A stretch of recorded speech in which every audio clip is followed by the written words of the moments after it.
कल्पना कीजिए, जब न समय था, न आकाश, न पृथ्वी, न प्रकाश, न अंधकार, सिर्फ एक अनंत शून्य था, और उस शून्य में था महाविष्णु का योग निद्रा में लेटा हुआ स्वरूप।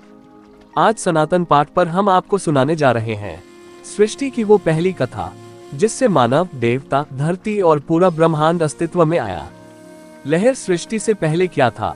शास्त्र कहते हैं, हर कल्प के अंत में महाप्रलय होता है, सब कुछ नष्ट हो जाता है, लोक, वेद, देवता, समय, सब। लेकिन जो नष्ट नहीं होता वो है नारायण। महाविष्णु अनंत शेष पर लेटे रहते हैं और उनके श्वास से ही ब्रह्मांड जन्म लेता है।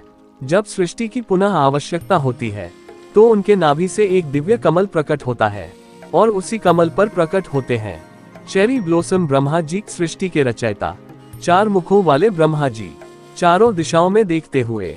लेकिन जैसे ही ब्रह्मा जी ने आंखें खोली, उन्होंने कुछ नहीं देखा, न ऊपर, न नीचे, न चारों ओर, चारों तरफ सिर्फ जल ही जल। ब्रह्मा जी भ्रमित हो गए। उन्होंने स्वयं से पूछा, मैं कौन हूँ? मुझे किसने बनाया? मेरे कार्य का उद्देश्य क्या है?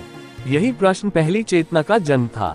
ब्रह्मा जी की तपस्या। ब्रह्मा जी ने हजारों वर्षों तक तपस्या की, ध्यान, मौन और साधना। तभी उन्हें एक दिव्य शब्द सुनाई दिया। तपस्या के फल स्वरूप महाविष्णु स्वयं प्रकट हुए। विष्णु ने कहा, हे ब्रह्मा, तुम्हें सृष्टि की रचना करनी है। देव, मानव, पशु, पृथ्वी, आकाश सब तुम्हारे द्वारा उत्पन्न होंगे। पृथ्वी सृष्टि की पहली रचना। ब्रह्मा जी ने सबसे पहले पंचतत्व बनाए, पृथ्वी, जल, अग्नि, वायु, आकाश, फिर समय बना, फिर दिशाएं, फिर लोक। उसके बाद उन्होंने देवताओं की रचना की, इंद्र, वरुण, अग्नि, वायु।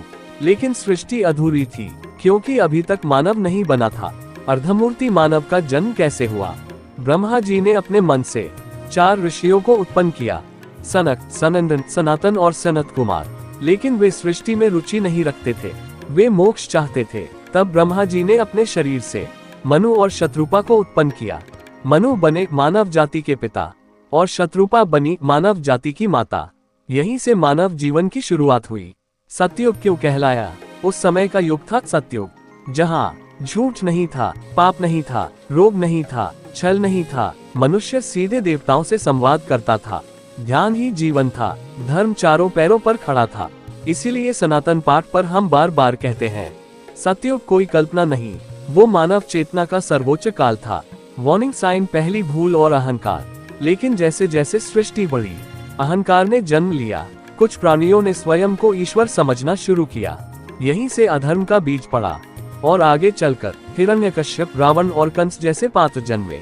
हबिस्कस आज के समय के लिए सीख। आज कलियुग में बैठकर अगर हम सृष्टि की इस पहली कथा को समझें तो एक बात साफ है, मानव को ईश्वर नहीं बनाया गया, ईश्वर की सेवा के लिए बनाया गया। यदि अहंकार बढ़ेगा तो पतन निश्चित है। बेल कथा समापन, CTA सॉफ्ट। अगर आपको ये कथा पसंद आई हो तो सनातन पाठ को अपने हृदय से जोड़ लीजिए, क्योंकि यहाँ कथाएं सिर्फ सुनाई नहीं जाती, यहाँ सनातन को जिया जाता है। हरि ओम तत्सत। Folded hands.